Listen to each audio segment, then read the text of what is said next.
que é a vida? É o princípio da morte. O que é a morte? É o fim da vida. O que é a existência? É a continuidade do sangue. O que é o sangue? É a razão da existência.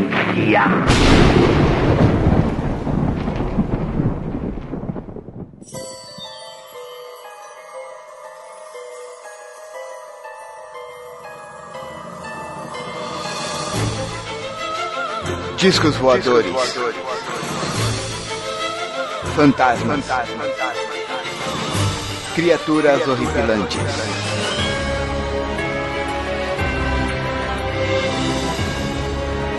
Este é Mundo Freak Confidencial. Este podcast é um oferecimento de Hipertrofia Bodywear, a sua marca carioca de fitness e moda praia.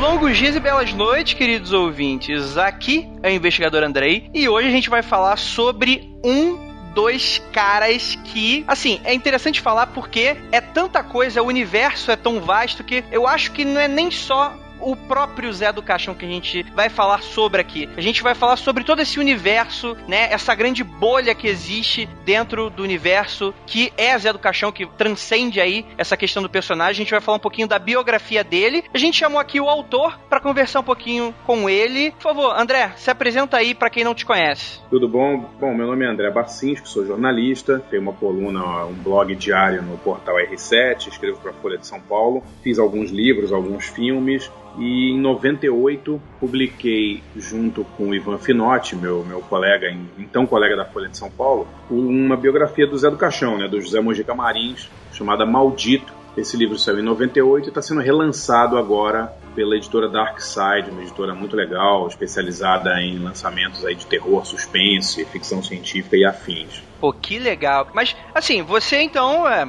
você já é um autor já publicado, você já fez filme, né? Por que pintou essa vontade de fazer uma biografia de outra pessoa? Esse livro foi meu segundo livro. Eu lancei em 98, eu tinha feito em 92 um livro sobre bandas de rock americanas. Entrevistei o Nirvana, o Mudhoney, Red Hot Chili Peppers, um monte dessas bandas. Foi meu primeiro livro em 92 e eu sempre tive vontade de escrever sobre o Mojica em específico. Especificamente sobre ele. Eu conheci ele no meio dos anos 80, conheci o Mojica no Rio de Janeiro, quando ele foi exibir um filme dele chamado Despertar da Besta, que é um filme que ele tinha filmado, ele tinha feito esse filme em 69, o filme foi proibido pela censura e só em 85, 86 que ele foi exibido pela primeira vez num festival de cinema no Rio e eu fui assistir. Eu nunca tinha visto um filme do Zé do Caixão e fiquei louco com o filme, cara. Achei assim uma obra-prima. Pô, né? Um filme psicodélico, um filme...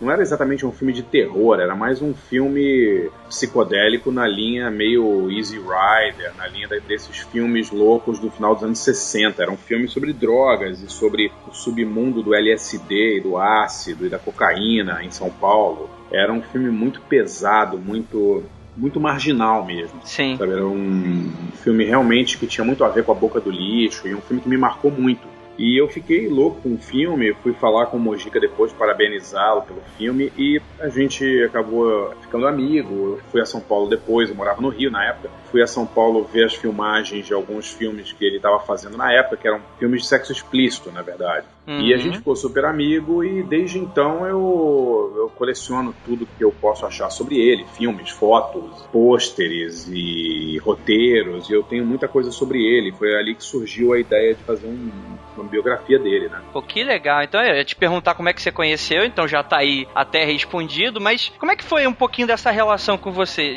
Por que, assim, já pintou a ideia logo de começo? Houve um pedido dele? Não. Como é que funciona essa relação aí de vocês? Porque imagina que, por exemplo, vou chamar um cara pra fazer a minha biografia, né? Tem que ser um cara que tu confia pra caramba, né? Como é que era essa relação aí de vocês? Não, na verdade a ideia foi minha.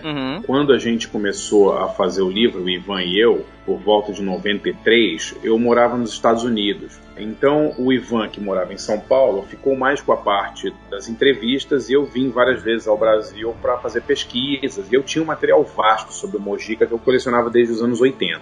A ideia foi minha de fazer a biografia do Mojica porque eu comecei a perceber que tinha uma grande história ali. Hoje, todo mundo conhece o Zé do Caixão no Brasil, ou pelo menos sabe que ele é um cineasta e tal, mas no final dos anos 80, as pessoas conheciam o personagem Zé do Caixão, mas não sabiam nem que ele era um cineasta. Muita gente achava que era só um personagem, entendeu? Como a Xuxa, ou o Sérgio Malandro, ou o Bozo, entendeu? Não tinha nem a noção de que o José Mojica Marins era o criador do Zé do Caixão. Sim, e tem bastante filme, né? A pessoa geralmente conhece só pelo Zé do Caixão, mas é muito filme que ele fez, né? Então, quando eu comecei a conhecer a carreira dele, eu vi que ele tinha uma carreira longa fora do cinema de horror também, né? Ele tem perto de, diria, uns 40 longas-metragens. Sim. Muitos filmes, por exemplo, o primeiro filme que ele terminou, o primeiro filme finalizado dele é um faroeste, é um filme de 58 chamado A Sina do Aventureiro. Ele fez musicais, ele fez filmes infantis, ele fez comédias, ele fez pornochanchadas, depois caiu pro sexo explícito, ele tem filmes de aventura, ele é um cara... O cinema de terror foi uma coisa que marcou a carreira dele, mas não é nem de longe a única coisa que ele fez na carreira, né? Sim. Além disso, ele teve programas de TV, ele teve gibi do Zé do Caixão, ele lançou discos, ele fez peças, ele foi realmente um artista multimídia. A gente costuma brincar que ele foi a Xuxa do inferno dos anos 60, né? Porque ele chegou uma época no final dos anos 60 que ele tinha tudo do Zé do Caixão. Tinha gibi do Zé do Caixão, tinha programa de TV do Zé do Caixão, tinha consórcio de caixões, ele tinha uma linha de esmaltes para unha chamada Mistério, tinha uma cachaça do Zé do Caixão, quer dizer, ele era um personagem midiático, né? Caiu no gosto popular, né? Caiu, e muita gente fez muito dinheiro com ele, né? E eu conheci essas histórias, ou pelo menos parte dessas histórias, e fiquei fascinado com aquilo, e sempre imaginei que o Mojica daria uma biografia sensacional. Mas quando a gente começou a pesquisar, e que a gente viu que a história dele era ainda mais impressionante do que qualquer uma que a gente pudesse imaginar. É interessante porque você falou aí, né, toda essa cultura da boca do lixo e tal, aí a gente fala, 40, assim, arredondando, vamos colocar aí 40 filmes. Hoje em dia, né, que a cultura, né, um pouco, como é que eu posso falar assim, é aberta, não tinha a presença da ditadura, né, hoje em dia as pessoas têm mais liberdade para produzir o conteúdo que elas querem, né, até mesmo essa coisa da facilidade de fazer sua coisa autoral, né, até mesmo lançar para YouTube, diversas plataformas aí de lançar seu longa, seu curta. Aí você vê que hoje em dia é difícil uma pessoa chegar a 40 longas-metragens, né, cara? Bom, Andrei, você tem razão, você falou que o Mojica fez muitos filmes, muitos deles numa época de que a gente vivia sob uma ditadura, né? E é verdade.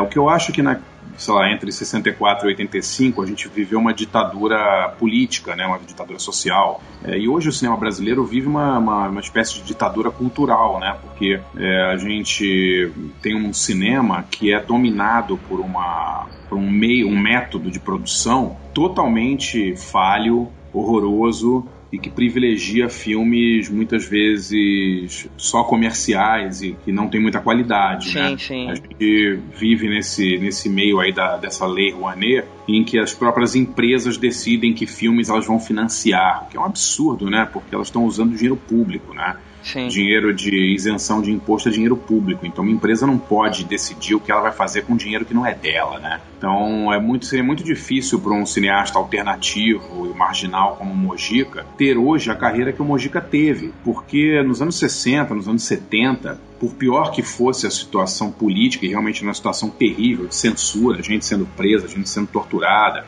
existia em São Paulo, especialmente, um mercado para cinema mais alternativo, né, que era a Boca do Lixo, onde existiam produtoras que bancavam seus próprios filmes sem necessidade de dinheiro público. Os filmes eram lançados, alguns iam bem, alguns iam mal, mas existia lá um mercado, né, e esse mercado hoje foi completamente aniquilado, né? Então, para complementar o que você falou, eu acho que seria impossível um artista como o Mojica existir num mercado como o de hoje. Sim. Provavelmente se existisse, seria de uma maneira independente, eu imagino, né? Quer dizer, das histórias que eu escuto dele, até mesmo naquela época tinha muita coisa do independente também, né? Apesar de ser mais complicado. Sem dúvida. O Mojica é um cara assim, ele nunca teve nenhum grande estúdio por trás. Então, ele sempre financiou os filmes dele das maneiras mais arcaicas e estranhas, né? Os primeiros filmes dele, ele fez inclusive com a ajuda de alunos. Ele tinha um curso de cinema, chamava Apollo Cinematográfica, a produtora dele era também um curso de teatro e cinema,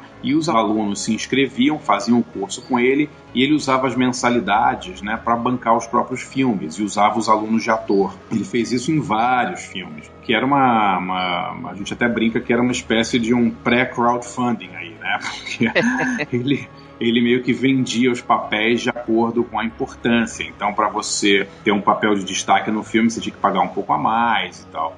Então, ao longo da carreira dele, ele trabalhou dessa maneira. Depois ele se juntou a alguns produtores que financiavam os filmes dele. E vale dizer que a maioria dos filmes deu muita grana, sabe? Os filmes eram rentáveis. É legal porque é cinema de gênero, né? A gente vê pouca coisa hoje em dia. E naquela época, putz, tava explodindo isso, né? Mas isso nos anos 80, né? Aquele cinema de terror, trash, né? Como é que funcionava isso, mais ou menos, com o Zé do Caixão? Olha, a gente tem que lembrar que as circunstâncias, né, sociais e culturais do Brasil nos anos 60, 70 e 80 eram muito diferentes de hoje, né? Até o começo dos anos 70, até a explosão do milagre econômico, muito pouca gente tinha televisão no Brasil. Tinha uma quantidade de cinemas gigantesca e a diversão das pessoas era ir ao cinema. Foi só a partir de meados dos anos 70, eu diria, meados para o fim dos anos 70, que a televisão realmente explodiu no Brasil, né? Com vendas de muitos aparelhos e tal. Então, o hobby da galera era ir toda semana, 2, 3 vezes ao cinema.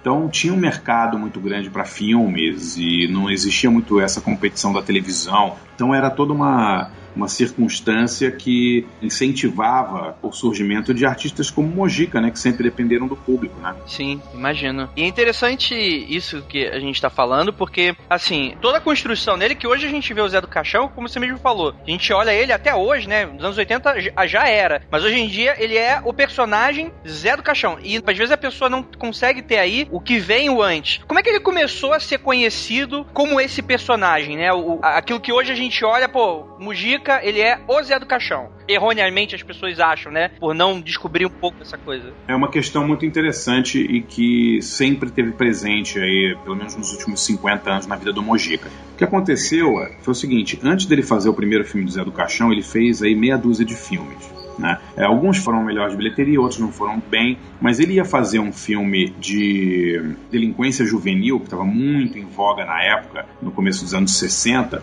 e esse filme deveria chamar Geração Maldita. Só que quando ele estava prestes a começar esse filme, ele teve um pesadelo, e nesse pesadelo ele viu uma figura de preto, sem rosto, que arrastava ele próprio, o Mojica, para a sepultura dele. Eita!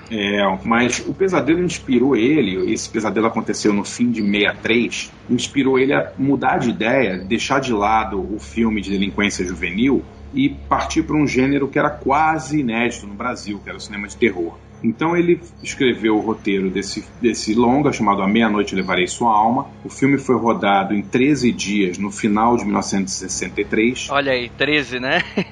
13 dias, cara. É um filme quase todo feito em cenários, todos montados num estúdio que ficava na Rua das Palmeiras, ali perto de onde é a Rádio Globo, em São Paulo. E ele filmou em 13 dias, muito rapidamente, e criou esse personagem que se chama, na verdade o nome do Zé do Caixão, pouca gente sabe disso, mas o nome dele é Josefel Zanatas, né? O apelido dele é Zé do Caixão. E ele criou esse personagem que é um coveiro. Ele achou que era um filme que ele ia fazer, ele nunca mais ia tentar outro filme de terror. Só que o filme estourou de uma maneira tão absurda que o produtor, o Augusto de Cervantes, um cara conhecido na boca do lixo, se aproximou do Mojica depois do sucesso do filme e falou: olha, esse filme foi tão bom, fez tanto sucesso que eu quero bancar outros filmes de terror seu. E foi assim que o Zé do Caixão ficou conhecido. E a história do Zé em busca da mulher perfeita se encerra em 3 filmes, que são A Meia-Noite Levarei Sua Alma, de 64, o Esta Noite Encarnarei no Seu Cadáver, de 67, e um filme que o Mojica fez recentemente, o último longa dele para cinema, que é o Encarnação do Demônio, de 2008. Sim. O personagem fez aparições em outros filmes, mas não eram histórias exatamente do Zé do Caixão, né? Então o que aconteceu, Andrei, é que o personagem ficou tão famoso e virou uma espécie de lenda urbana, né? Quase. Putz, que legal. Virou realmente, no final dos anos 60, uma figura quase mitológica no Brasil. Sim. O que é difícil de ver acontecer aqui no Brasil, né? Um personagem da cultura pop sair do papel e se transformar nessa coisa, né? Não só no Brasil, eu acho que no mundo. Se você pensar os personagens, por exemplo, o Carlitos, do Chaplin, né? O Chaplin fez o Carlitos e foi o personagem mais marcante da carreira dele. Mas o público sabia diferenciar o Carlitos do Chaplin. Na vida real, quando dava entrevistas, o Chaplin não se fantasiava, não botava aquele bigode e se vestia de mendigo com aquele chapéu.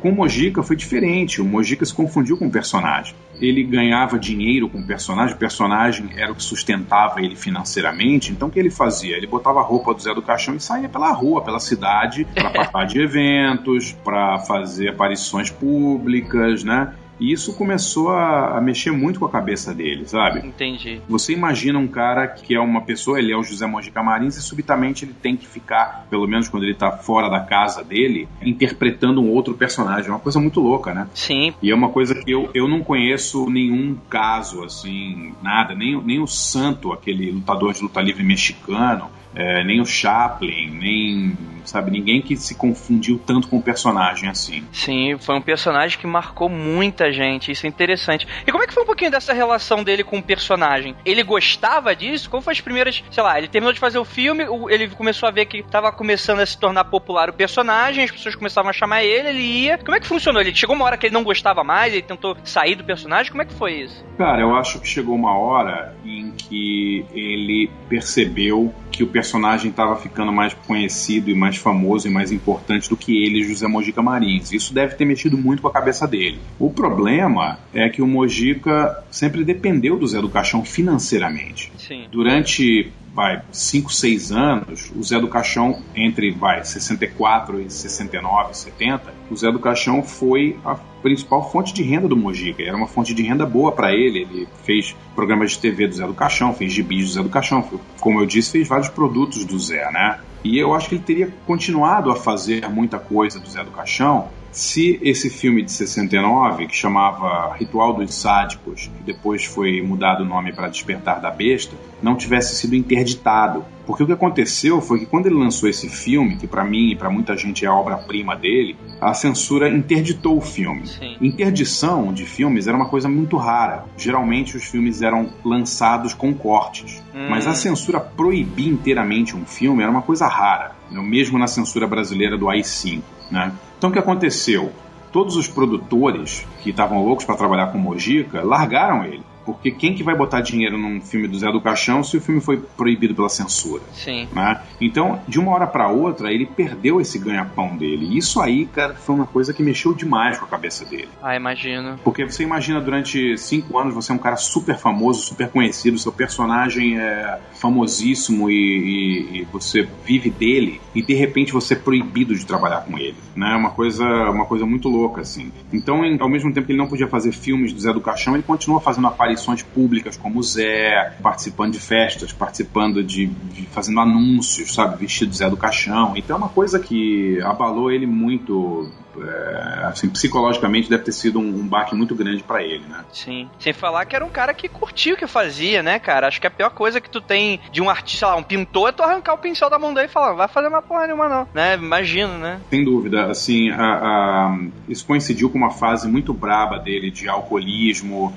de depressão, porque ele fazia qualquer coisa pra poder filmar, qualquer coisa. E ele ficou durante muito tempo tentando voltar a fazer filmes de terror, e as pessoas não queriam usar o Zé do Caixão, então ele criou um outro personagem, que era o Finis Homines, um filme que ele fez em 71, mas não deu muito certo. E nesse meio tempo ele sempre tentando, fazendo de tudo, muitas vezes aceitando convites para fazer outros tipos de filme, pornô chanchada, filmes até que ele nem assinou, filmes que ele fez com pseudônimo, né? Só para ganhar dinheiro, para poder tentar voltar a fazer o Zé do Caixão. Então é uma história muito triste, assim, que a gente detalha no livro, e o auge dele é realmente de 64 a 69, entendeu? E depois disso vem uma fase muito braba da vida dele, que foi essa fase da interdição e essa fase dele tentando voltar a fazer filmes de terror. Então é uma história muito dramática, a história da vida dele. Sim. É interessante que você colocou aí, a gente pode fazer uma relação, e aí você pode concordar comigo ou não, já que você estudou a fundo, né, o José Mujica. É interessante porque quando tiraram o vício dele do filme, né, você viu que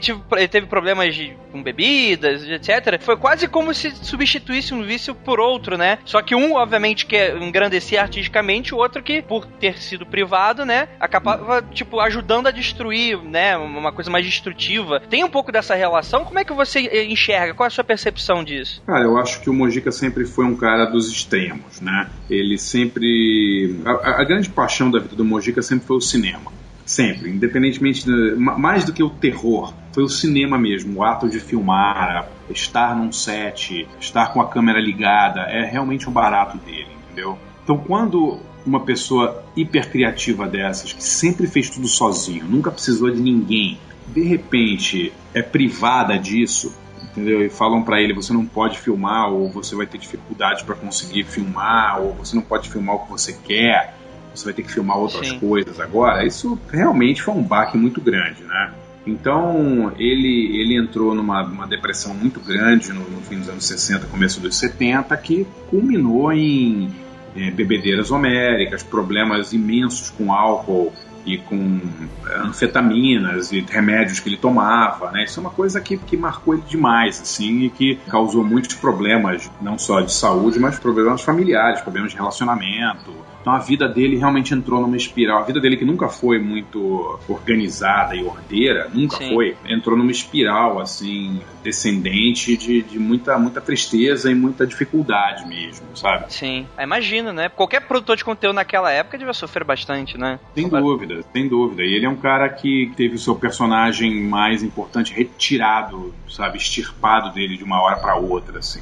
Vale a pena mencionar também que o Mujica, diferentemente de muitos cineastas, é um cara de uma classe social muito humilde, né? Ele largou a escola com 11, 12 anos, semi-analfabeto, né? Ele aprendeu realmente a ler depois disso, né? Ele é um cara que largou a escola muito cedo, de uma família muito pobre. O pai era gerente de um cinema, a mãe era dona de casa, e ele morava num bairro proletário de São Paulo, Vila Anastácio, ali na Zona Oeste. E o pai, eles moravam dentro de um cinema, o pai tomava conta do cinema. Então é uma história muito bonita, assim, você imaginar uma criança... ele sempre brinca, o próprio Mujica diz que aquele filme Cinema Paradiso é meio a vida dele, assim, né?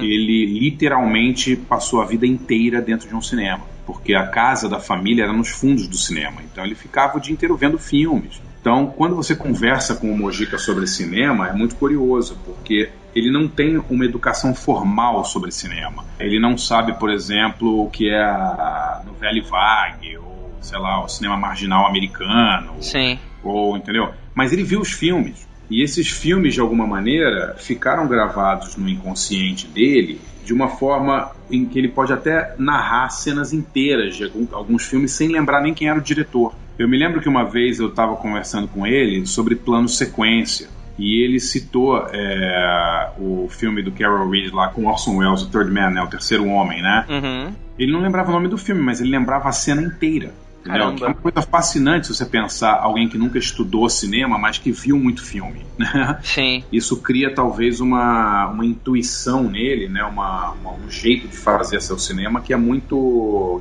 novo, né? E é muito autêntico, né? Muito único. Sim. E é interessante você falar isso porque eu gosto principalmente de dividir muito o lado artístico com o lado técnico, né? A gente vê, por exemplo, que o cara pode ter visto 1 milhão de filmes, né? É um ótimo crítico de cinema, só que não manda tão bem assim no lado artístico. Tem gente que, por exemplo, como o próprio Tarantino, né? Tem aquela coisa do lado artístico muito forte, né? Junto com a técnica, obviamente, porque eu acho que isso acaba sendo até absorvido, né? Você acaba respirando isso de certa forma. Mas como é que funciona a crítica, a técnica? Como é que recebia esses filmes desde o começo, até essa coisa do Zé do Caixão, até hoje em dia, obviamente, ele é aclamado, inclusive lá fora, mas na época dele, assim, um pouco antes do auge, até o auge dele, como é que a crítica recebia? Ou era só a questão do popular, era só popular? A gente tem que sempre levar em consideração as circunstâncias sociais e culturais da época, né? Sim. Então, o Mojica fez os filmes dele numa época em que o Brasil passava por um momento de conflitos intensos, né?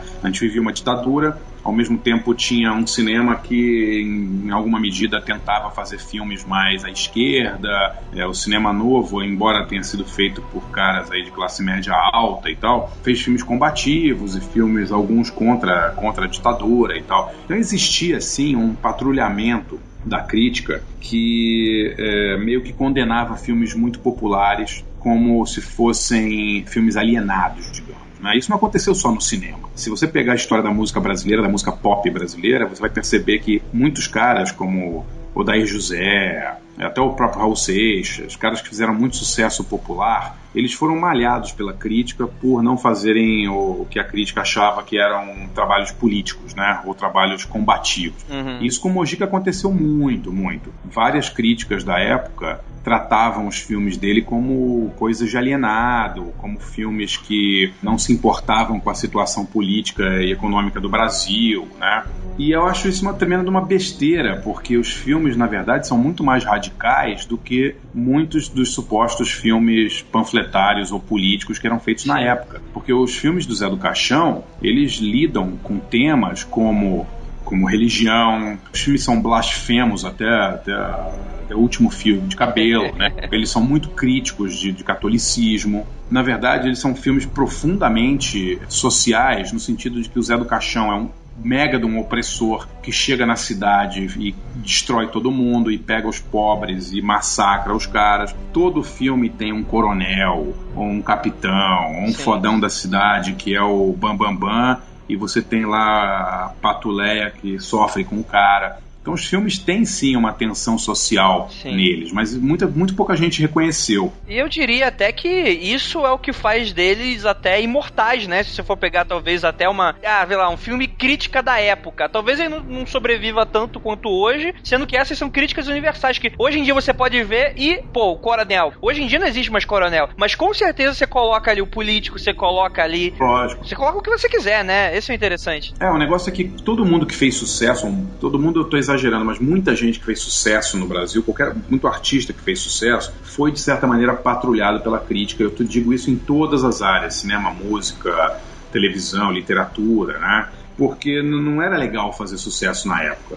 Você fazer sucesso de público no Brasil na época significava de alguma maneira compactuar com o que estava acontecendo, né, no país e tal, que é uma grande uma babaquice, né, mas era o que acontecia mesmo. Sim. Então, o Mojica, ele sofreu bastante com isso. Não que ele ligasse, porque pro público dele, a crítica realmente não importava muito, porque o Mojica sempre fez filmes para um público proletário, um público realmente dos subúrbios das cidades brasileiras. Não era um cara que enchia cinema no Leblon, ele enchia cinema na Moca, né, no Ipiranga, né. Não que tenha nada errado em encher cinema no Leblon, não quero fazer essa distinção, mas é só para as pessoas entenderem, né. Alguns críticos importantes da época amavam o Mojica.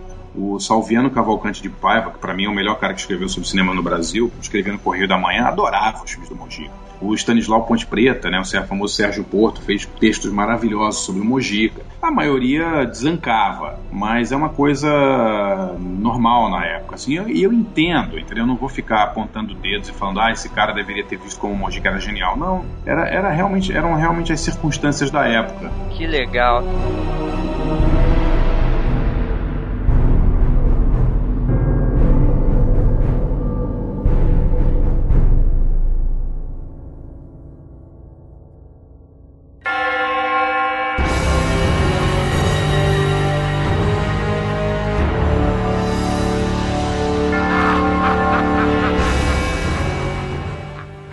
seu corpo desperte, paralisado.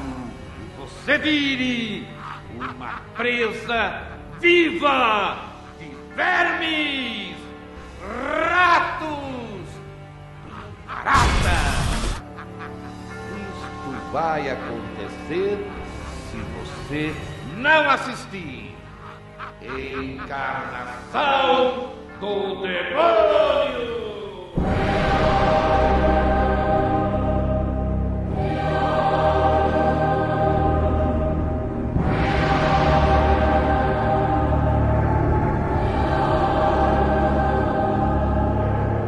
Bem, vamos fazer o seguinte, vamos contar aqui algumas histórias esparçadas aí, legais, que você consegue puxar aí do livro? Bom, histórias no livro na verdade é o que mais tem, são histórias no livro, né?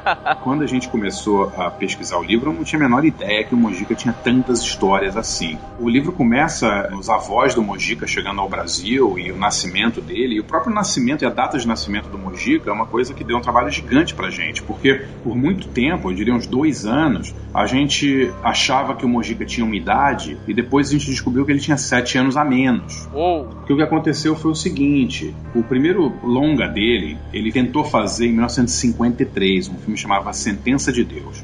E ele não completou esse filme. Ele não completou esse filme porque uma das atrizes morreu tomando banho de piscina na Vera Cruz, na produtora Vera Cruz. Morreu afogada. E ele tinha já filmado cenas com essa mulher e tal. Ele refilmou as cenas com a mulher, com outra atriz, as cenas dessa atriz que morreu. E essa segunda atriz sofreu um acidente e perdeu uma perna, acidente de trem. Caramba!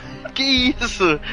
2 atrizes do mesmo filme, que uma morreu e a outra perdeu a perna. E tanto isso é verdade que a gente encontrou no estúdio do Mojica, na Moca, o copião desse filme, com cenas que nunca tinham sido montadas, inclusive com as mesmas cenas filmadas com as 2 atrizes diferentes, entendeu? Caramba. Mas voltando ao filme, em 1953 ele foi fazer esse filme. Ele tinha 17 anos de idade. Só que, quando a imprensa foi entrevistá-lo sobre as filmagens, ele começou a mentir para a imprensa, dizendo que ele tinha 23, 24 anos, porque ele achou que ninguém ia levar a sério um cineasta de 17 anos.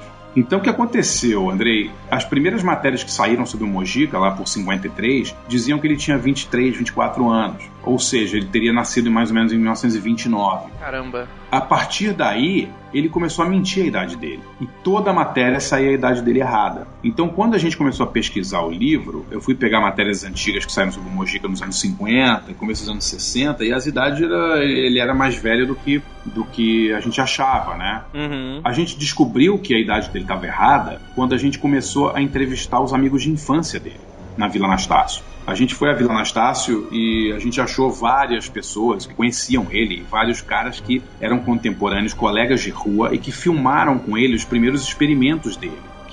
Ele tinha um estúdiozinho improvisado num galinheiro, lá em Vila Anastácio. E a gente começou a perceber que esses caras eram 7 anos mais novos que o Mojica. Se você tem 70 e você tem um amigo de 60, beleza, é normal. Mas se você tem 7 e teu amigo tem 17, é meio estranho, né? Sim.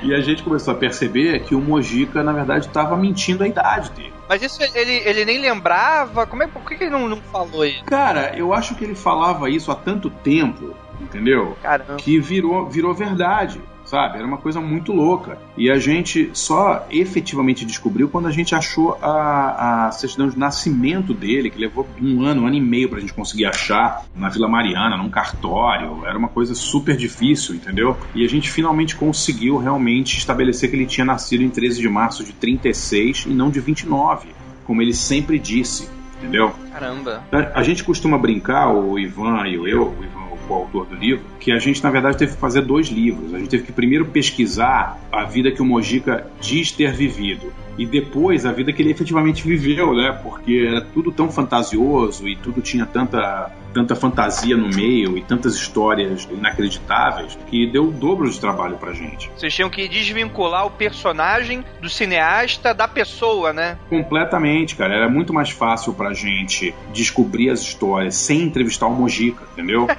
Porque ele tinha criado uma fantasia toda em torno dele, né? Pra embelezar também a produtora dele, sabe? E eram histórias que ele repetia desde os anos 50 pra todo jornalista, entendeu? Então foi uma coisa realmente muito, muito fascinante, assim, e desmembrando isso e revelando essas histórias todas, né? E a gente descobriu muita coisa com a família dele, com os vizinhos. Por sorte, o Mojica guarda muita coisa sobre a vida dele.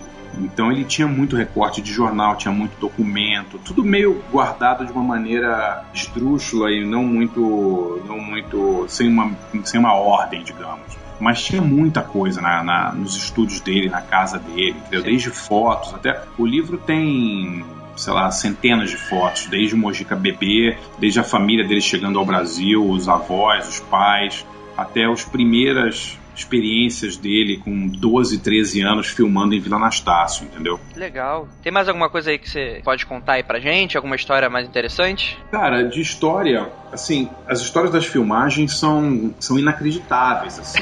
Imagino. Você tem ator que levou tiro de verdade. Caramba, estilo filho do Bruce Lee? Como é que foi isso aí? Exatamente. O cara levou um tiro no rosto e a gente, tiro de festim no rosto, a gente entrevistou ele, era o Acácio, se não me engano o nome dele. Muitos acidentes de filmagem. Você tem casos esdrúxulos os filmes de Zé do Caixão usam muitas aranhas, né? Ele sempre usou muitas aranhas. E era uma época, anos 60, que não existia trucagem ou efeitos especiais de aranha. Então eram aranhas de verdade, né? E eles pegavam essas aranhas de um criador numa cidade chamada Cosmópolis, em São Paulo. O criador chamava Pereirinha.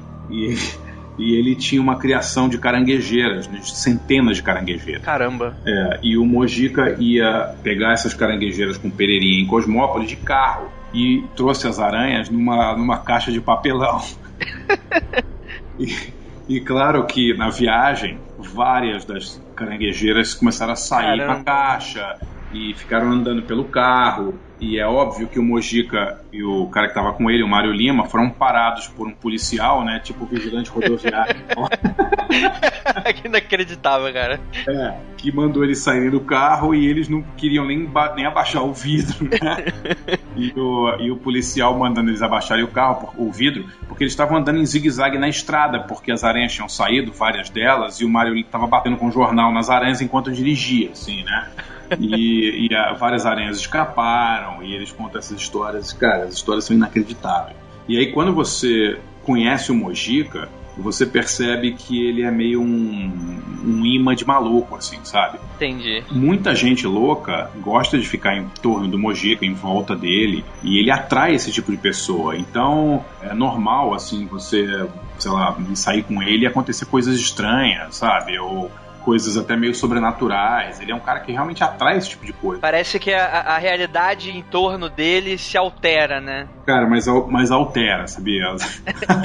Tem uma história sua que você presenciou alguma coisa estranha? Cara, dezenas de histórias, tipo, sei lá, outro dia esse Mário Lima, que é um personagem que era super amigo do Mojica desde o final dos anos 50, há uns 2 anos atrás o Mário Lima morreu. O Mário Lima já era velho, tinha perto de 80 anos e tal. E o Mário Lima faleceu e tal, o Mojica foi no enterro dele e, sei lá, vários meses depois eu liguei pro Mojica, eu estava em São Paulo e falei, Mojica, quer ir jantar e tal? E ele falou, eu não posso, porque hoje eu tenho um encontro. Eu falei, é sério, você vai se encontrar com quem? Eu falei, vamos encontrar com o Mário. Eu falei, mas o Mário Lima não morreu? Aí ele falou, morreu. Mas o Chico Cavalcante é um cineasta da Boca do Lixo que faleceu recentemente também. O Chico Cavalcante, que é espírita, disse que o Mário Lima tá querendo falar comigo. Então eu vou numa mesa branca lá pra encontrar com o Mário. E eu falei, pô, que legal e tal. E o Mojica falou, eu só espero que ele não me peça dinheiro. Porque eu tô... E depois eu perguntei pra ele teve realmente um encontro com o Mário, entendeu? Com o espírito do Mário Lima, que queria falar da família dele, não sei o quê. Então, cara, é uma coisa assim, essas coisas acontecem em torno do Mojica e não são coisas anormais, sabe? Anormal somos nós que não acreditamos nisso, né? Deixa ele acreditar, cara. Sim, com certeza, com certeza. Ficar a realidade fica muito mais legal, com certeza. Pô, sensacional, assim, eu nunca vou duvidar de nada que o Mojica me fala, ou eu já vi acontecerem coisas esquisitíssimas na rua, de pessoas irem atrás dele, ou dele começar a engatar papo com pessoas desconhecidas na rua, como se eles já se conhecessem há décadas, sabe? Que medo.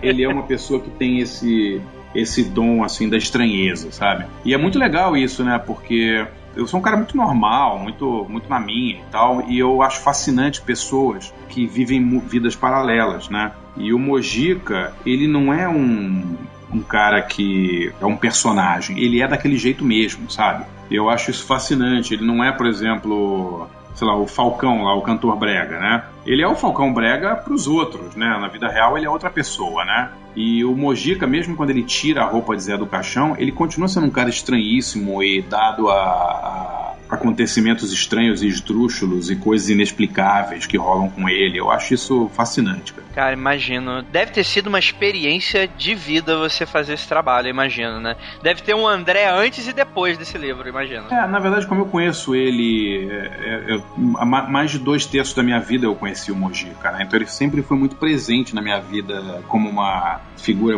que eu adoro, assim, e que é muito importante. Ele é, pra mim, pessoalmente, ele é padrinho da minha filha, ele é um cara que, assim, eu acho que os momentos mais engraçados que eu já experimentei na minha vida, os mais engraçados, os mais divertidos e tal, foram com ele, entendeu? Sempre acontecem coisas inacreditáveis em volta e viajar com ele é sempre muito engraçado, ir pro exterior, porque ele não tem a menor noção do que está acontecendo, ele tem uma incapacidade de se espantar com as coisas ou de achar... Ele, por exemplo, ele não sabe a importância de certas pessoas, então para ele tanto faz ele estar ao lado do Robert Redford ou do porteiro do prédio dele, é a mesma coisa, sabe? Que legal. E ele trata as pessoas de uma maneira igual, isso é demais, assim, né? Sim. Tipo, até porque ele não sabe que as pessoas são tão importantes. Eu cansei de ver no exterior, o cara é super famoso, chegarem a falar com ele, pedir autógrafo, ou perguntar como ele tá, e falar dos filmes e tal. Ele não tem a menor ideia de quem é aquela pessoa, sabe?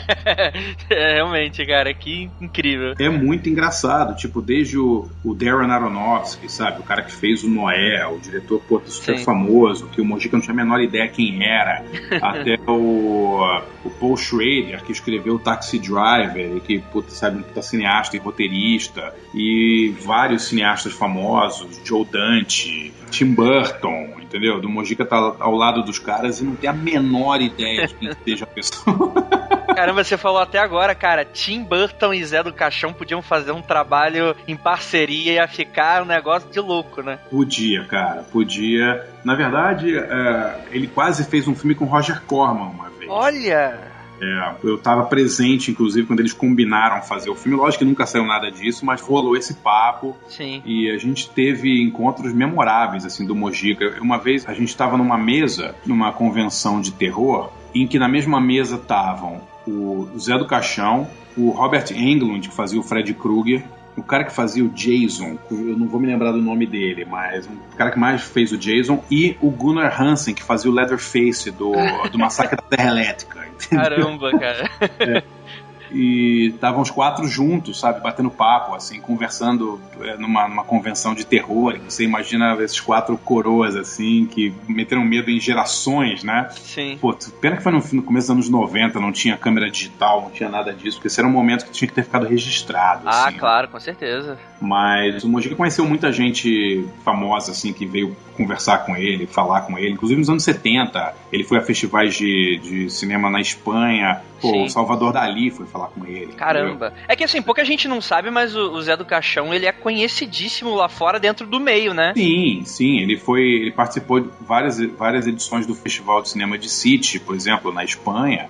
E tem uma história famosa que ele foi visitar a casa do Salvador Dalí, a convite do Dalí, entendeu? E isso deve ter sido 73, 74, e o Mojica jura de pés juntos que ele filmou esse encontro em 16mm, mas a gente nunca conseguiu achar uma cena disso. Deve ser uma preciosidade, né? Alguém achar isso. Se existe, tá com outra pessoa, porque eu já vasculhei a casa dele, todos os arquivos dele. Teve uma época até que eu achei uma lata de negativo escrito Espanha. Caramba, deve ter suado até frio, né, André? Cara, eu passei mal, assim, juro. E a lata tava toda fechada e tal. E eu me lembro que eu levei a lata pro laboratório, a gente revelou, e era um filme de 16mm de uns 8 minutos do Mojica numa tourada em Madrid. Mas não tinha nada do Salvador Dalí. Tinham várias cenas dele no Festival de Cinema de City, mas não tinha o Salvador Dalí. Inclusive as cenas estão num documentário que eu fiz sobre o Mojica, chamado Maldito também, que a gente lançou em 2001. O documentário, ele é uma adaptação do livro ou ele é um trabalho mais independente? Tudo bem que você é o mesmo autor de tudo, acaba sendo até bebendo da mesma coisa, mas... Na verdade, a gente achou tanto material legal na feitura do livro que, inclusive, tantos materiais inéditos de foto, filmes e tal, que o Ivan e eu decidimos fazer um filme, né? E aí, 3 anos depois do livro, a gente fez um documentário sobre ele, chama Maldito, e a gente deu a sorte de ser convidado para o Festival de Sundance, né, que é um festival super importante aí do cinema independente, e a gente ganhou um prêmio, a gente ganhou o prêmio especial do júri lá, e isso ajudou muito a carreira do Mojica no exterior. Que bacana. Mas eu não tenho dúvida de que o júri deu o prêmio pra gente em homenagem ao Mojica. Sim, né? Imagino. Uma homenagem pra ele, muito mais do que um reconhecimento do filme, que é um filme, assim, é normal, um filme entrevistas, cenas de arquivo e tal, mas o prêmio foi pra ele mesmo, assim. Entendi.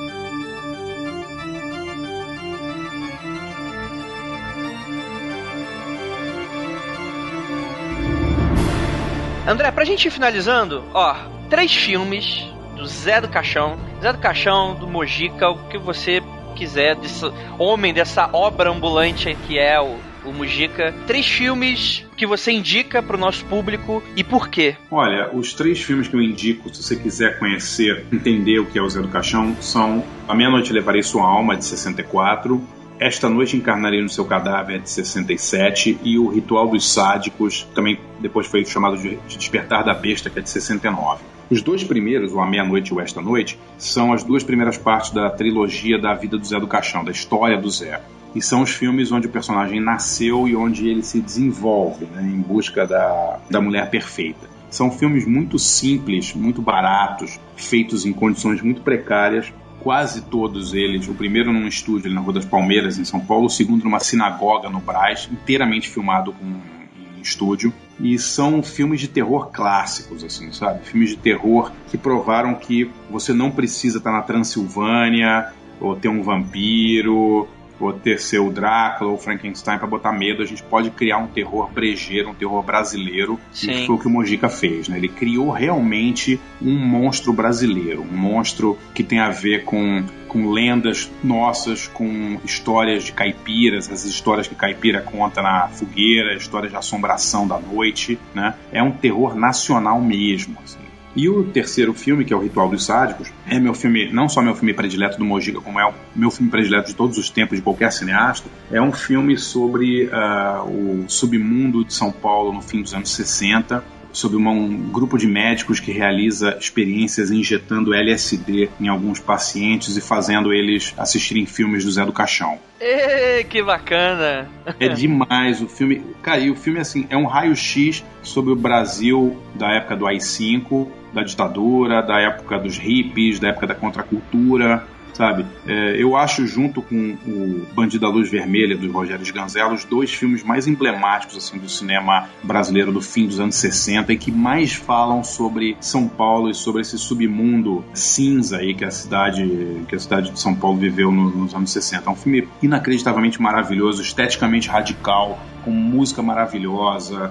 É um filme que todo mundo que assiste, que gosta de cinema marginal, cinema mais alternativo, baba em cima desse filme. Então seriam esses 3. A Meia-Noite Levarei Sua Alma, Esta Noite Encarnarei no Seu Cadáver e Ritual dos Sádicos. Cara, que bacana, que entrevista bacana. André, deixa aí seus agradecimentos, né? Fala um pouquinho aí do seu trabalho, onde é que o pessoal te encontra, né? Que trabalho você tá fazendo hoje, a gente chama de jabá, né? O famoso jabá. E também aí, deixar agradecimento, infelizmente não pôde participar, o próprio Ivan, né? Que é coautor também da obra. Mandar aí um grande abraço pra ele também. Bom, eu quero agradecer principalmente a todo mundo da Dark Side, né? Que tá relançando o livro. O livro Maldito tá saindo agora com 666 páginas, número cabalístico aí, né? Número aterrorizante, né? Com 200 páginas a mais que o que é a versão original. Caraca, que bacana, hein? Muita foto nova, muito material gráfico novo. E eu convido todo mundo a ler meu blog. Eu tenho um blog no R7, que é o portal da Record, e escrevo também para a Folha de São Paulo. Então, deixo um abraço aí, um beijo para todo mundo que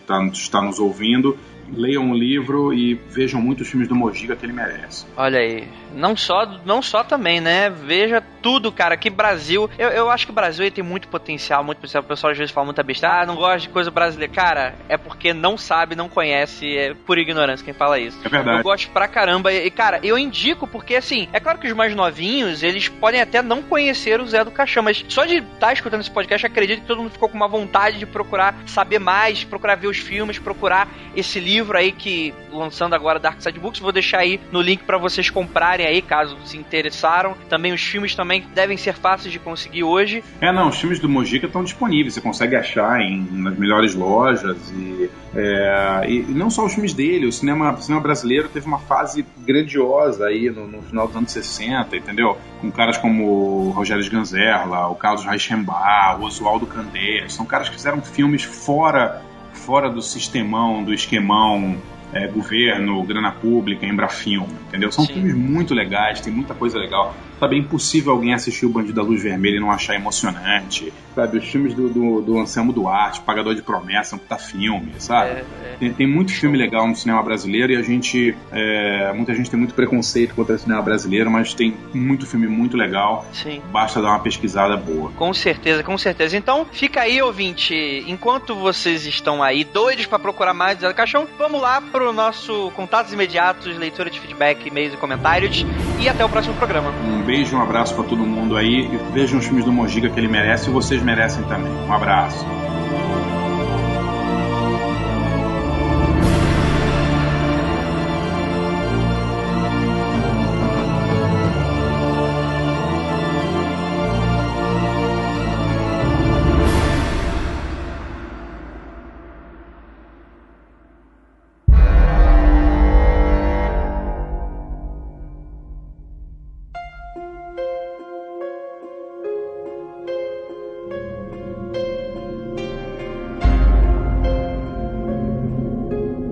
E chegamos aqui agora na área de leitura de e-mails e comentários, os nossos contatos imediatos, o nosso momento do feedback com o ouvinte. E eu estou aqui! Yay! Semana passada não deu pra eu gravar, galera, então eu chamei aqui Ira. Cara, ela sempre me salvando de várias enrascadas. O que também foi muito legal, que deu pra escutar a voz da Débora no podcast. Já dá pra testar como é que elas são. Cara, excelente. A Ira, todo mundo já sabe, já passou com a gente. Mas a Débora tava curiosa. Olha aí, ó. Dá pra encaixar ela em algumas coisinhas aí. Vamos ver se ela vai topar, mas ó... As histórias dela são bravas, hein? São macabras. Eu tô aqui com ele, o nosso bruxão das galáxias, Marcos Keller. Eu voto pelo impeachment do Andrei, dos nossos contatos imediatos, e botar a Ira no lugar. Que isso? Eu quero motim! Olha motim! aí. Mentira, Andrei. Escreve uma cartinha do Keller. Isso, uma cartinha de Mimimi Keller. Fala que você era participante de decoração. Eu sou participante de decoração. Aliás, deixa eu só agradecer, é muito bom voltar aqui pra leitura de e-mails, faz um tempinho que eu não venho, que foi aonde eu comecei lá atrás sobre lobisomens, se eu não me engano. Cara. Caralho. Já faz um ano.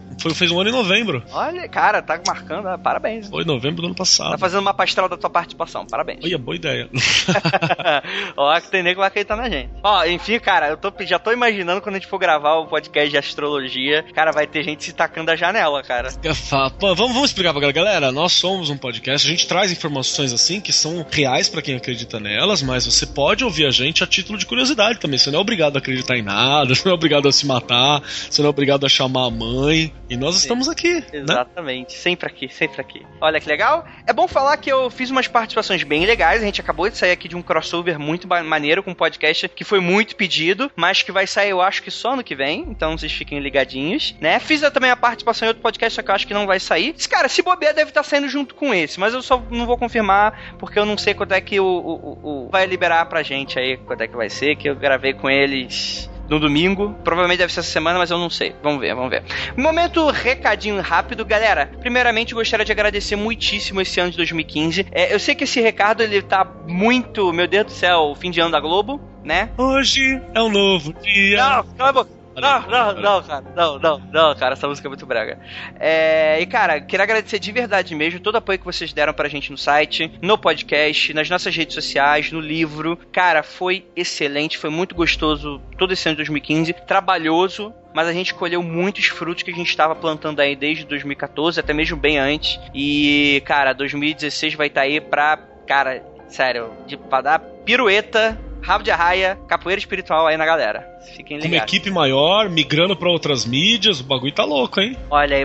E falando nisso, nosso primeiro recadinho é o seguinte, galera. A gente vai começar a esquentar ali o nosso canal do YouTube. Olha aí. Eu sei que tem muita gente pedindo que, por que vocês têm canal no YouTube? Galera, lá no site www.mundofreak.com.br, no lado direito, você vai ter a nossa sidebar, a nossa barra lateral. E logo lá na parte de cima, dá pra ver bem facilzinho, tem lá coloridinho, lá os botões das redes sociais. E você vai ter lá o vermelhinho do YouTube. Galera, já clica lá e já assina o nosso canal pra você já começar a receber esse conteúdo. E galera, estreia agora, essa segunda-feira. Vocês devem estar escutando isso quinta ou sexta, se tiver no dia de lançamento. E se alguém escutar isso até segunda noite, fique aí já sabendo que a gente vai começar o nosso Freak Live Show, que é aí uma iniciativa muito legal que a gente tá montando. O nosso parceiro, nosso membro da equipe, o Alessandro Bob, ele vai estar aí comandando junto com a gente, né? Eu vou estar participando, mas eu não vou estar tão ativo assim. Provavelmente nessa a gente vai... Eu vou participar desse próximo. Às 9h30 vai ser um programa em formato de Hangout, ao vivo. Então vai ter participação de todo mundo. E o objetivo dele é ser ao vivo. Ele não vai ser publicado em podcast. Vai ser ali.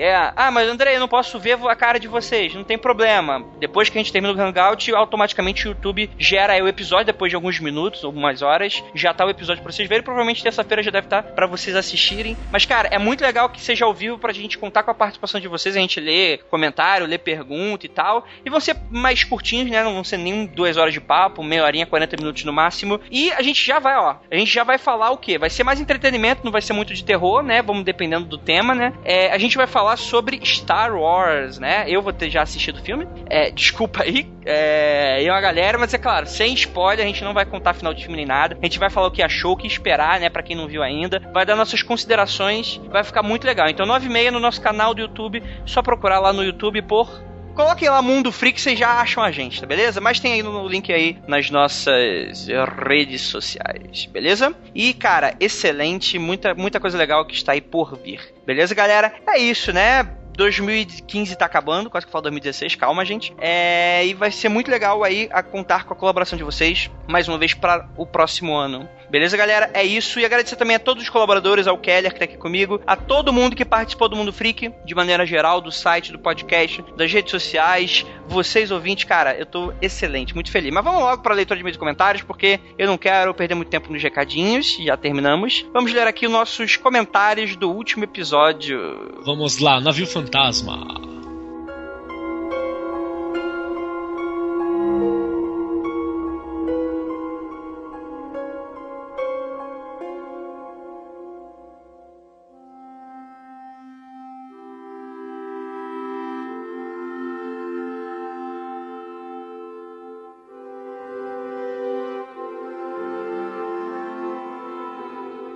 Cara, é muito legal porque na semana em que saiu o episódio de Navios Fantasmas, saiu uma matéria, não sei se dá super interessante, Mundo Estranho, não sei, algum site bacana aí falando sobre os 10 casos de navios fantasmas e tal. A gente falou só de 4, mas acho que valeu a pena. Com certeza vai ter abertura pra gente gravar sobre outros. O pessoal pareceu gostar, ele ficou bastante popular, né? Foi bem legal, cara. E fora que a participação das meninas no fim ficou também um show de bola, deu um toque muito bom. Sim, a galera elogiou, né? Que voz bonita da Débora, né? Débora. Que voz bonita. Olha aí, cara, Débora é uma fofa, gatíssima. Beijo pra ela. E eu espero, em breve, aí, mais participações dela, que é bacana. Cara, vocês não têm noção da história dela. Mas beleza, vamos lá. Cara, vou fazer diferente, vou começar aqui com um e-mail. Leandro Lopes, ele fala o seguinte: Olá, Andrei. Seres humanos, vivos ou não, encarnados ou não, e espécies que possam entender português brasileiro. E eu já adiciono aqui um ou não também. Depois de ouvir o Andrei em uma série de podcasts diferentes, tipo Radiofobia, terminei algumas maratonas e fui ouvir o Mundo Freak. Confesso que não gostei de primeira. Olha aí, vim já cheio de preconceitos, e quando eu vi o Rafael num primeiro momento, meus preconceitos se confirmaram, até que ele falou algo que me fez dar risada, e pra entendê-lo e ter nele um personagem a quem ser simpático,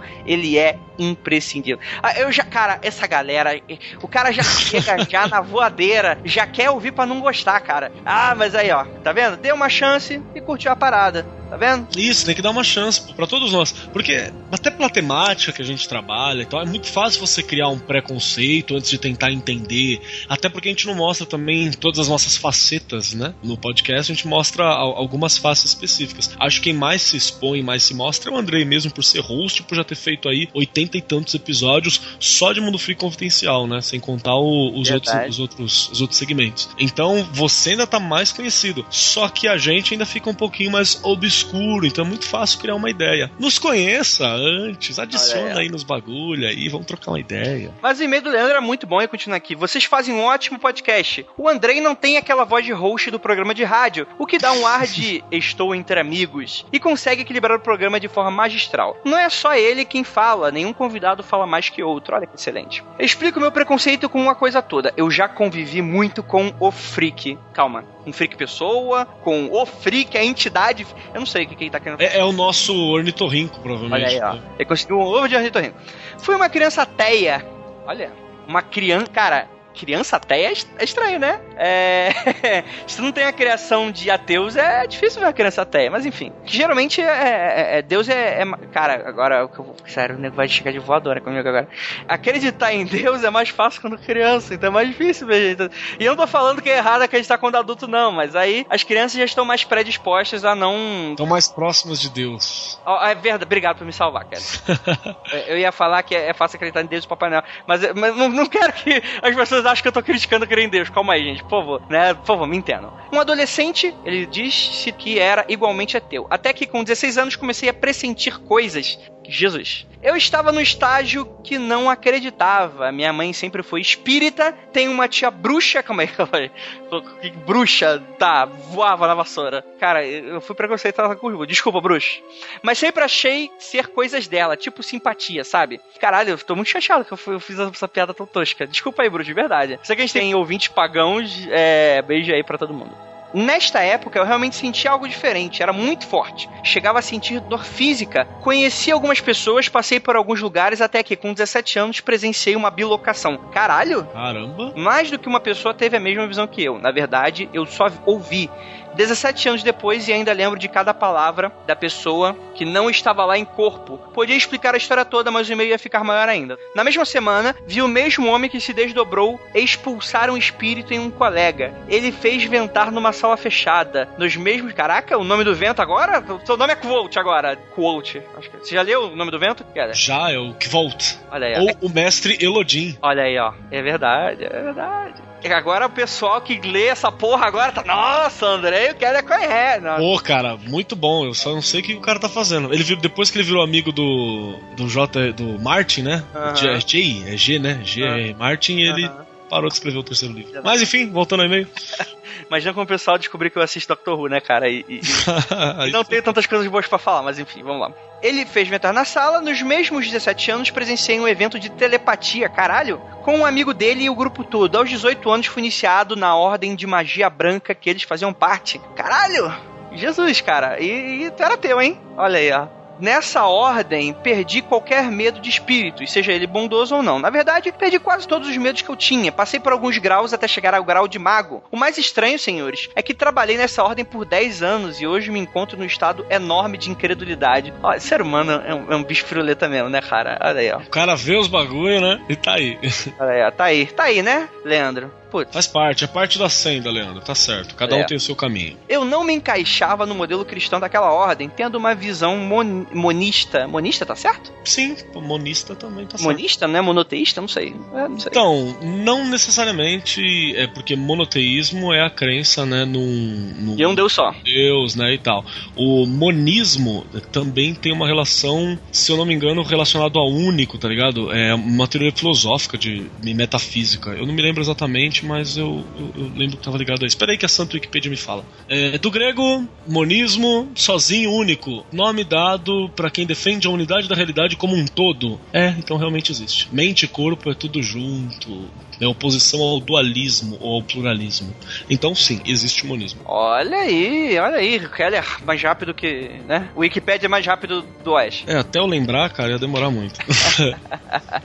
Eu não me encaixava no modelo cristão daquela ordem. Tendo uma visão monista, eu nunca consegui entender como alguém acreditava em um Deus externo, humano, com um único filho humano.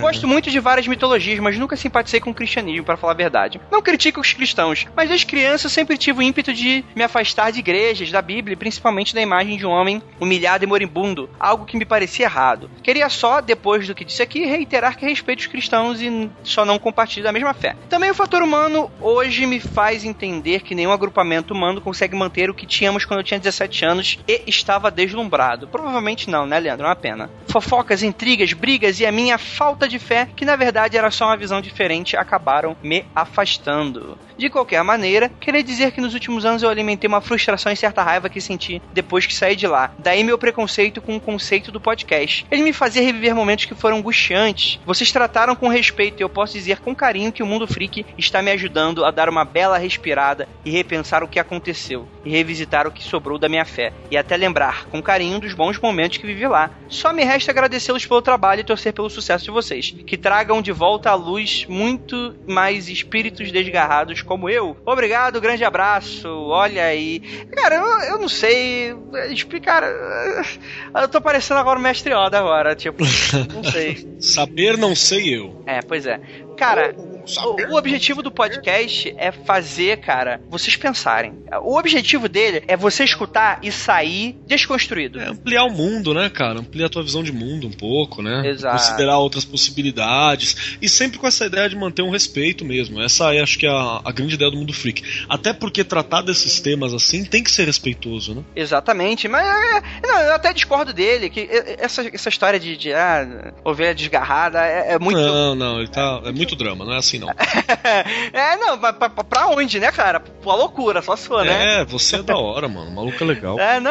Mas eu acho que, na verdade, quem tá se trazendo, não sei se tá certo, é você mesmo, cara. A gente mexeu em alguma coisinha aí no seu âmago e você começou a encarar a parada de uma maneira diferente, e isso é interessante. E só com isso eu já considero uma vitória. Até porque, se você tem uma visão monista das coisas, existe aí uma unidade, né, cara? Você tem uma relação mente, corpo e universo, então você tá trazendo pra si próprio mesmo, né? Exatamente, cara. A ideia é essa. Nós somos só parte das ferramentas que você está utilizando. Desse grande cosmos. Olha, será que a Shasteran está vendo? Ele tá olhando e sorrindo orgulhoso. Olha, tá sorrindo com aquele cantinho venenoso, cantinho de boca, sabe? Olhando, vai ter que falar sobre mim agora, sobre a... Putz, é mesmo, né, cara? Nós meu Deus. Aí, caramba. Ó, galera, 2016... Eu prometi, né? Vai ter que rolar, cara, vai ter que rolar. Eu acho que você podia deixar o Rafael sozinho, falando. Monólogo sobre a Star. Mas aí é roubar no jogo, né? Não vai sair, põe no feed e tá tudo certo. Ou então você lança um programa onde você fala assim, Astar Sheran, por, sei lá, 10 minutos. E aí acaba. É um podcast sobre Astar Sheran, pronto. É interessante porque a maioria do feedback foi uma reconstrução do nosso episódio 80 dos UFOs, né? Daquela coisa de... E se os UFOs tivessem vindo e tal. Inclusive que o Keller ficou de participar, a gente não conseguiu marcar. Não conseguiu. Putz, foi uma pena, que ele queria participar, eu queria ter chamado ele, mas não deu, a gente teve que gravar na pressa, foi complicado. De boa, acontece pra caramba. Mas vai surgir outras oportunidades. E o pessoal ficou tão empolgado que eles trouxeram a discussão pra esse feedback, cara. Isso é bom. Exatamente. E, cara, assim, teve muita gente que eu discordei do que falou, porque vai haver caos social sim. Eu falei, cara, caos social porra nenhuma, cara. Amanhã é outro dia, tá tudo certo, cara, tá tudo certo. Descobriram a eletricidade, tá todo mundo aí vivo. Eu acho que vai ser bem acho que alguém falou lá no podcast, né? Meio Distrito 9, né? Pô, que legal, olha aí, uma nave, da hora, temos ETs agora, vamos nos adaptar. E aí já era. Exatamente, cara. Mas é assim, cara, é assim mesmo, cara. Tem que olhar com o lado realista. Meu Deus do céu. Mas enfim, eu acho que todo mundo tem a sua opinião, eu acho isso interessante no mínimo. Keller, lê aí o próximo comentário. Próximo comentário do Vitor Rubatã. Abraço, Vitor. Vamos lá. Bom, adorei o cast. Parabéns ao editor e aos envolvidos na parada toda. Queria ressaltar algumas observações para os tópicos levantados na pauta. O primeiro barco, que aparentemente foi o mais recente pela data que consta, sendo 3 pessoas, acredito que as chances de algum problema em alto mar são sim consideráveis, ainda mais se a equipe em questão não estiver preparada. Uma tempestade em alto mar é uma verdadeira tormenta. E a não ser que o barco tenha tamanho, estrutura e pessoal suficiente para segurar a onda, as chances de voltar inteiro é complicado. Mas, se tratando de um barco que não estava destruído, ao menos, não me recordo desse detalhe no cast, acredito que um simples acidente poderia ter causado na queda dos 3 ao mar. Ou, no fim das contas, ambos foram encantados por sereias. Eu acho que é bem provável. A Tupá Guerra, né, que fez o podcast de demonologia com a gente, ela falou também de sereia nos comentários. E, cara, eu já tive em alto mar, não tinha tempestade e eu tranquei. Minha mãe foi mergulhadora e a gente fez já alguns testes em alto mar mesmo, assim. Cara, é um bagulho de louco você olhar pra baixo assim e, não tem fundo. Mar, quem acha aí que o mar é uma coisa bonitinha, ai, mãe mar, o escambau, o bagulho é um monstro. O barco de gelo é um tópico interessante. O que me incomoda desse relato é o fato de ter sido tão antigo. Encontrar esse barco no estado que estava, é possível acreditar que estava preso ali há muito tempo e as pessoas foram congelando a partir do momento que não haviam mais formas de se proteger do frio, fome e exaustão. Talvez o relato do capitão ter sido encontrado escrevendo no diário tenha sido uma versão criada para assustar ou algo no tipo. Nessa época talvez fosse mais fácil criar história, porque realmente o capitão morrer escrevendo é muito Monty Python, né? Tem a cena do Monty Python e o cálice sagrado, que o cara morre escrevendo na parede sobre o monstro que tá comendo ele, né? Tá lá escrito. É bem literário mesmo e pouco verossímil. O barco das vítimas assustadas, esse tema, recordo que já havia sido abordado em outro cast, e é algo realmente interessante. Não só pela forma como disseram que as vítimas estavam, mas de logo em seguida toda a parada ir para os ares. O que me faz acreditar que talvez Nego quisesse acabar com algum tipo de prova ali presente, sendo possível que a mesma galera que foi resgatar os tripulantes do barco fantasma já houveram de se livrar logo do mesmo. Dependendo de quem é pago, né, cara? Tem muita cara de queima de arquivo mesmo. Tem muita cara de queima de arquivo. O Igor falou isso, né? Esse relato tem essa aparência. Bom, é isso. Adorei o cast. Mais uma vez, parabéns. E aos contatos imediatos, sendo protagonizados pelas meninas, ficou foda. Isso deveria acontecer mais vezes. Impeachment do Andrei. Aliás, elas deveriam participar mais vezes do cast em si também. PS, infelizmente, não se encontra um barco à deriva como o do Willy Caolho. Esse sim valeria a pena abordar. O que você faria, Andrei, se encontrasse o tesouro do Willy Caolho? Cara... Aqui em São Paulo. Caralho, eu ia ficar com muito medo que iam me roubar essa porra. Eu primeiro ia ligar pro advogado. Mas imagina só o que você vai fazer com moedas de ouro, né, cara? Tipo, não dá pra mim na venda e falar, Não, você vai ganhar. Você, tipo, vou no Itaú ali trocar. Não vai ser isso que vai acontecer, né? Cara, é muito suspeito, né? Pois é, né, cara? Tem que ser vence. Contando que seja verdadeiro, né? Vai ter que ser chamado um especialista, no qual vai fazer aí, é ouro? Então eu posso simplesmente derreter tudo e vender o ouro. Só que eu acho que isso vai ter um valor histórico até maior se eu vender pra algum museu, né? Ou pra alguma instituição, né? Vai até aumentar o valor. Olha aí, ó. Que André, filha da puta. Podia ter doado pro museu, mas não, vou ficar com dinheiro. E você tem que levantar também as leis marítimas, né? Que eu não tenho certeza se no Brasil tem alguma coisa de, dependendo de onde estiver na costa, é do país, não é da pessoa, né? Tem que ver também se não bate umas leis assim. É por isso que eu ia chamar primeiro o advogado, né, cara? Abraço pro LexCast. Se ninguém viu de onde eu tirei, então... Quem disse que eu tirei?